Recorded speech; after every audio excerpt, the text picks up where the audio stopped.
12 अंतर्मन जोड़ने वाला लिंक। दौलतमंद बनने की और 11वां कदम। अंतर्मन चेतना का वह क्षेत्र है जिसमें तार्किक या फिर बाह्य मन तक पांचों इंद्रियों में से किसी भी इंद्रिय द्वारा पहुंचने वाले विचार का हर संवेग वर्गीकृत और रिकॉर्ड होता है, और जहां से विचार उसी तरह दोबारा निकाले जा सकते हैं जिस तरह पत्रों को फिलिंग कैबिनेट में से निकाला जा सकता है।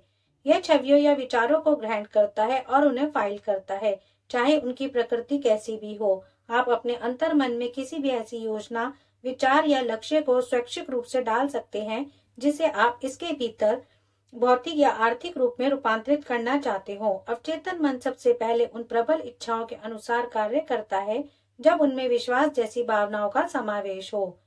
इच्छा शक्ति वाले अध्याय में दिए गए निर्देशों के संबंध में इस पर विचार करें, जहां पर 6 कदम दिए गए हैं, और योजनाएं बनाने और उन पर कार्य करने के अध्याय में दिए गए निर्देशों पर गौर करें, और आप यहाँ पर दिए जा रहे विचार के महत्व को समझ जाएंगे। अंतर्मन दिन रात काम करता है। इंसान उस तरीके को नहीं जानता जिससे अवचेतन मन असीम शक्ति की शक्तियों से ऐसी शक्ति खींच लेता है जिसके द्वारा यह स्वैच्छिक रूप से किसी की इच्छाओं को उनके भौतिक रूप में बदल देता है, और यह हमेशा इस लक्ष्य को हासिल करने के सबसे व्यवहारिक और सीधे माध्यम का प्रयोग करता है। आप अपने अंतर्मन को पूरी तरह से नियंत्रित नहीं कर सकते, परंतु आप इसे अपनी इच्छा अनुसार कोई भी योजना, इच्छा या लक्ष्य दे सकते हैं जिसे आप मूर्त रूप में रूपांतरित देखना चाहते हैं। आत्म सुझाव वाले अध्याय में दिए गए निर्देशों को एक बार फिर पढ़ें कि किस तरह अंतर्मन का प्रयोग किया जाता है। इस विश्वास को सही साबित करने पर्याप्त प्रमाण है कि अंतर्मन इंसान के तार्किक मन और असीम शक्ति के बीच जोड़ने वाला लिंक है। यह वह माध्यम है जिसके द्वारा इंसान असीम शक्ति की इच्छाओं का इच्छानुसार सहयोग हासिल कर सकता है। अकेले इसी में वह रहस्यमय प्रक्रिया है जिसके द्वारा मानसिक आवेग संशोधित होते हैं और अपने आध्यात्मिक रूप में बदल जाते हैं। यही एकमात्र माध्यम है जिसके द्वारा प्रार्थना उस स्रोत में बदल जाती है जो प्रार्थना का उत्तर देने में सक्षम होता है। अंतर्मन के साथ रचनात्मक प्रयास की जुड़ी संभावनाएं अत्यधिक और अति सूक्ष्म है, जिन पर विचार करना संभव नहीं लगता। यह हमें श्रद्धामयी विस्मय से अभिभूत कर देती हैं। मैं अंतर्मन के बारे में चर्चा करते समय हीनता और बौनेपन के भाव से भर जाता हूँ, और शायद इसके पीछे यह तथ्य है कि विषय पर इंसान का ज्ञान दुर्भाग्य से बहुत ही कम है। जब आप इस बात को सच के रूप में स्वीकार कर लेते हैं कि अंतर्मन का अस्तित्व है और आप उस माध्यम के रूप में इसकी संभावनाओं को समझ लेते हैं जिसके द्वारा आपकी इच्छाओं को उनके भौतिक रूप में रूपांतरित किया जा सकता है, तो आप इच्छा शक्ति वाले अध्याय में दिए गए निर्देशों के पूरे महत्व को समझ जाएंगे। आप यह भी समझ जाएंगे कि आपको बार बार यह चेतावनी क्यों दी जा रही थी कि आप अपनी इच्छाओं को स्पष्ट रखें या उसे लिख लें। आप यह भी समझ जाएंगे कि इन निर्देशों पर अमल करते समय लगन क्यों आवश्यक है। 13 सिद्धांत वे प्रेरणाएं हैं जिनसे आप अपने अंतर्मन तक पहुंचने और उसे प्रभावित करने की योग्यता हासिल कर सकते हैं। अगर आप पहले प्रयास में ऐसा नहीं कर पाते तो हताश या निराश ना हो। याद रखें कि अंतर्मन केवल आदत के द्वारा शैक्षिक रूप से निर्देशित किया जा सकता है, और इसके लिए विश्वास वाले अध्याय में दिए गए निर्देशों का पालन करना होगा। आपको अभी विश्वास में निपुण होने का समय नहीं मिला होगा। धैर्य और लगन रखें। विश्वास और आत्म सुझाव वाले अध्यायों के कई वक्तव्य यहाँ पर आपके अंतर्मन के लाभ के लिए दोहराए जाएंगे। याद रखें, आपका अंतर्मन अपने आप कार्य करता है, चाहे आप इसे प्रभावित करने का प्रयास करें या ना करें। इससे स्वाभाविक रूप से आपको यह पता चल जाता है कि डर और गरीबी के विचार और सभी नकारात्मक विचार आपके अंतर्मन के लिए प्रेरणा का कार्य करते हैं, जब तक कि आप इन आवेगों पर विजय ना पा लें और अंतर्मन को बेहतर भोजन ना दें जिससे इसे पोषण मिल सके। अंतर्मन खाली नहीं बैठेगा। अगर आप इच्छाओं को अपने अंतर्मन में बॉन्ड में असफल रहते हैं तो यह उन विचारों के अनुसार कार्य करेगा जो इस तक आपकी लापरवाही के परिणाम स्वरूप पहुंचते हैं।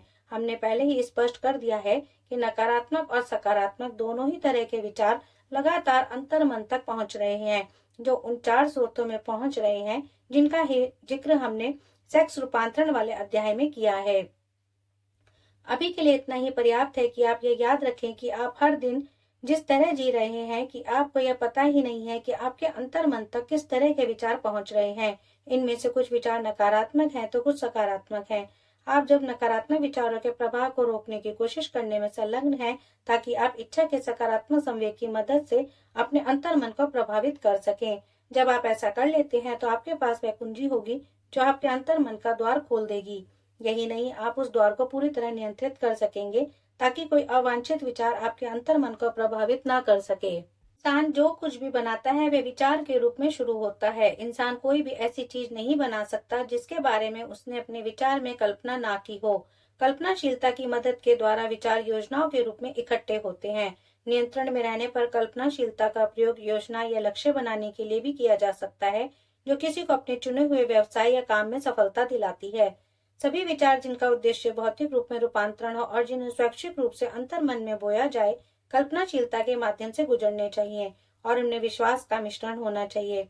योजना या उद्देश्य में विश्वास मिश्रण जो अंतर्मन के समक्ष प्रस्तुत की गई हो, केवल कल्पनाशीलता के द्वारा किया जा सकता है। इन वक्तव्यों से आपने समझ लिया होगा कि अंतर्मन के स्वैच्छिक प्रयोग के लिए सभी सिद्धांतों के संयोजन और प्रयोग की आवश्यकता होती है। 19वीं और 20वीं सदी के एक प्रसिद्ध कवि और पत्रकार एला व्हीलर इलेक्स ने अंतर्मन की शक्ति के बारे में लिखा है। तुम्हें नहीं पता एक विचार में क्या कुछ कर सकता है।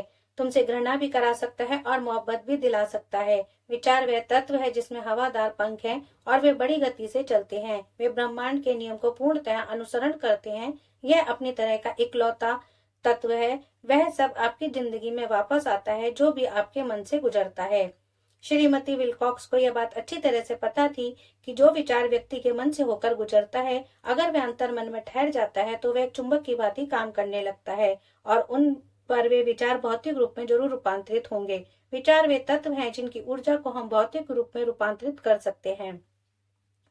मन के तार्किक हिस्से में मौजूद विचारों की तुलना में अंतर्मन उन विचार संवेगों से अधिक प्रभावित होता है और उन्हें अच्छी तरह ग्रहण करता है जिनमें भावना या भाव मिश्रित होते हैं। दरअसल इस सिद्धांत के समर्थन में काफी प्रमाण है कि केवल भावनात्मक विचार ही अंतर्मन पर सक्रिय प्रभाव डाल पाते हैं। यह एक सुपरिचित तथ्य है कि भावनाएं अधिकांश लोगों पर शासन करती हैं। अगर यह सच है कि अंतर्मन भाव से मिश्रित विचार संवेगों से अधिक जल्दी प्रभावित होता है और उन पर अधिक तीव्र प्रतिक्रिया करता है, तो अधिक महत्वपूर्ण भाव से परिचित होना अनिवार्य है। कुल 7 प्रमुख सकारात्मक भाव हैं और 7 ही प्रमुख नकारात्मक भाव हैं। नकारात्मक भाव अपने आप ही विहार संवेगों में चले जाते हैं और इस तरह अंतर्मन में प्रवेश पा जाते हैं। सकारात्मक भाव को आत्म सुझाव के सिद्धांत के द्वारा आपको अपने अवचेतना मन में विचार संवेगों के माध्यम से पहुंचाना होता है। यह भाव या भाव संकेत ब्रेड में खमीर की तरह होते हैं क्योंकि उनमें एक्शन का तत्व होता है जो विचार संवेगों को निष्क्रिय से सक्रिय अवस्था में रूपांतरित कर देता है। इस कारण हम यह समझ सकते हैं कि भाव मिश्रित विचार उन विचारों की तुलना में अधिक शक्तिशाली क्यों होते हैं जो सिर्फ ठंडे तर्क से प्रेरित होते हैं। आप अपने अंतर्मन के आंतरिक श्रोताओं को प्रभावित और नियंत्रित करने की तैयारी कर रहे हैं ताकि आप इसे धन की इच्छा सौंप सकें जिसे आप इसके आर्थिक रूप में रूपांतरित करना चाहते हैं। इसलिए यह अनिवार्य है कि आप उस तरीके को समझ लें जिसके द्वारा इस आंतरिक दर्शक समूह तक पहुंचा जाए। आपको इसकी भाषा बोलनी होगी, अन्यथा यह आपकी बातों पर ध्यान नहीं देगा। इसे जो भाषा सबसे अच्छी तरह समझ में आती है वह है भावना या भावों की भाषा। इसलिए आइए हम यहाँ 7 प्रमुख सकारात्मक भावों और 7 प्रमुख नकारात्मक भावों का वर्णन करें ताकि अपने अंतर्मन को निर्देश देते समय आप सकारात्मक भावों का अधिक प्रयोग करें और नकारात्मक भाव से बचें। 7 प्रमुख सकारात्मक भाव। 1 इच्छा का भाव, 2 विश्वास का भाव, 3 प्रेम का भाव, 4 सेक्स का भाव, 5 उत्साह का भाव, 6 रोमांस का भाव, 7 आशा का भाव। अन्य सकारात्मक भाव भी हैं, परंतु सबसे प्रबल 7 भाव यही हैं और यही वे भाव हैं जिनका प्रयोग आमतौर पर रचनात्मक प्रयास में किया जाता है। इन 7 भाव में महारत हासिल कर लें और बाकी के सकारात्मक भाव आपके इशारों पर चलेंगे जब आपको उनकी आवश्यकता होगी। इस संबंध में याद रखें कि आप ऐसी पुस्तक पढ़ रहे हैं जिसका उद्देश्य आपके मन में सकारात्मक भाव भरकर आप में धन की चेतना विकसित करने में मदद करना है। 7 प्रमुख नकारात्मक भाव। 1 डर का भाव, 2 ईर्ष्या का भाव, 3 घृणा का भाव, 4 प्रतिशोध का भाव, 5 अंधविश्वास का भाव, 6 क्रोध का भाव, 7 सकारात्मक और नकारात्मक भाव। सकारात्मक और नकारात्मक भाव मस्तिष्क में यह समय में एक साथ नहीं रह सकते, या तो एक अधिक प्रबल होगा या फिर दूसरा। यह आपकी जिम्मेदारी है कि आप यह सुनिश्चित कर लें कि सकारात्मक भाव आपके मन को प्रबलता से प्रभावित करे। यहाँ आदत का नियम आपकी सहायता करेगा। सकारात्मक भावों को अमल में लाने और उनका प्रयोग करने की आदत डाल लें। अंततः वे आपके मन को पूरी तरह से भर देंगे और नकारात्मक भाव को इसमें प्रवेश ही नहीं करने देंगे। केवल इन निर्देशों को पूरी तरह पालन करने से ही और लौट करने से ही आप अपने अंतर्मन पर नियंत्रण पा सकते हैं। आपका अंतर्मन में एक भी नकारात्मक भाव मौजूद हो तो यह अंतर्मन से रचनात्मक सहायता पाने के सभी अवसरों को नष्ट करने के लिए पर्याप्त है।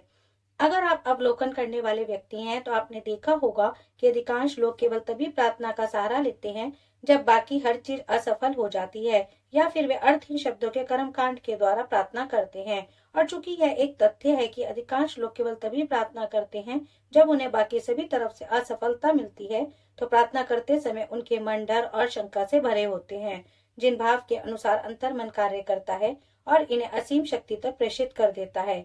इसी तरह यही वह भाव है जो असीम शक्ति को प्राप्त होता है और वह इस पर काम करती है। अगर आप किसी चीज के लिए प्रार्थना करते हैं परंतु प्रार्थना करते समय आपके मन में डर होता है कि वह चीज आपको मिलेगी या नहीं, फिर असीम शक्ति आपकी प्रार्थना पर काम नहीं करेगी, तो आपकी प्रार्थना सचमुच व्यर्थ हो जाएगी। कई बार प्रार्थना का परिणाम यह होता है कि आपने जिस वस्तु के लिए प्रार्थना की थी वह आपको मिल जाती है। अगर आपका ऐसा अनुभव है तो याद करें कि प्रार्थना करते समय आपकी वास्तविक मनस्थिति कैसी थी और आपको ये विश्वास हो जाएगा कि यहाँ पर जो सिद्धांत बताया जा रहा है वह सिद्धांत से बढ़कर है। वह वक्त आएगा जब स्कूल और एजुकेशन इंस्टीट्यूट में विज्ञान की प्रार्थना पढ़ी जाएगी। उस प्रार्थना को विज्ञान ही कहा जाएगा। यह सार्वभौमिक माइंड तब तक नहीं प्राप्त होगा जब तक लोग डरे हुए रहेंगे। यह तब प्राप्त होगा जब अज्ञान, अंधविश्वास और गलत शिक्षा समाप्त हो जाएगी और हमारे बच्चे असीम ऊर्जा के ज्ञान को प्राप्त करने लगेंगे। उनमें से कुछ भाग्यशाली अभी भी यह शिक्षा प्राप्त करने लगे हैं। लगभग 2 सदी पूर्व यह समझा जाता था कि प्रकाश ईश्वर के कोप का परिणाम है और लोग प्रकाश से भयभीत रहा करते थे। अब विश्वास की शक्ति को नमस्कार, जिसकी वजह से हमने प्रकाश के इस भ्रम को तोड़ दिया और अब विद्युत बल्ब हर घर की जरूरत बन गया है। अगर हाल ही की कुछ खोजें ना हुई होती तो यह माना जाता था कि ग्रहों के मध्य जो जगह पे बिल्कुल खाली है और वहां पर कुछ भी नहीं है, शून्य है, रिक्त है। अब एक बार फिर से विश्वास की शक्ति को प्रणाम। अब हमें पता लग गया है कि ग्रहों के मध्य जो स्थान है वह बिल्कुल रिक्त या शून्य नहीं है, बल्कि वहां पर वाइब्रेशंस, कंपन, ऊर्जा, विचार, वाइब्रेशंस भरा पड़ा है, जिसकी वजह से एक इंसान का दिमाग दूसरे इंसान के दिमाग से कनेक्ट कर लेता है। अब प्रश्न यह आता है, तो फिर ऐसी कौन सी वजह है जिससे यह ऊर्जा हर मनुष्य के मन को असीम शक्ति या फिर असीम ऊर्जा से संपर्क नहीं कराती?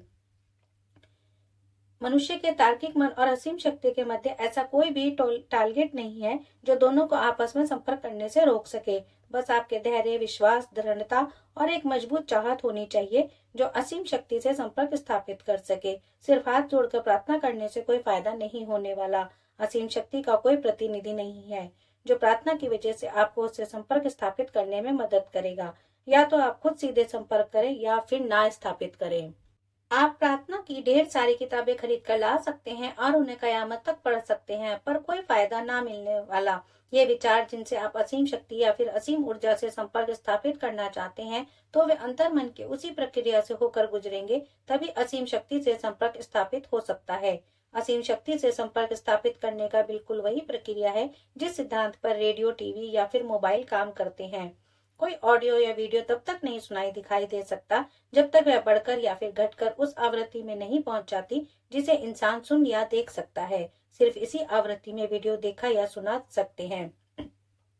भेजने वाला स्टेशन आवृत्ति को पकड़ता है और उसे कई गुना बढ़ा देता है जिससे वह ईथर से संपर्क स्थापित कर सके। इस बदलाव के बाद ईथर उन आवृत्तियों को ग्रहण करने वाले स्टेशन में भेज देता है। ग्रहण करने वाला स्टेशन तुरंत इस आवृत्ति को घटाकर भेजता है जिससे मनुष्य की आंखें देख व कान सुन सके। ठीक वैसे ही अंतर्मन विचारों को लेता है और उसे असीम शक्ति के पास भेज देता है ताकि असीम शक्ति उस ऊर्जा को उस भौतिक रूप में रूपांतरित कर सके जो मनुष्य के सामने दिखाई दे सके और वह महसूस कर सके। आप इसे ढंग से समझे कि सिर्फ प्रार्थना आपको सफलता की ओर नहीं ले जा सकती। इससे पहले कि आपकी प्रार्थना असीम ऊर्जा के पास पहुंचे, आपका अंतर्मन उस मन स्थिति में होना चाहिए जिससे वह असीम शक्ति से संपर्क स्थापित कर सके। विश्वास ही एक ऐसी एजेंसी है जो मन को आध्यात्मिक प्रकृति देता है। विश्वास और डर दोनों एक दूसरे के दुश्मन हैं। अगर एक है तो दूसरा नहीं हो सकता है।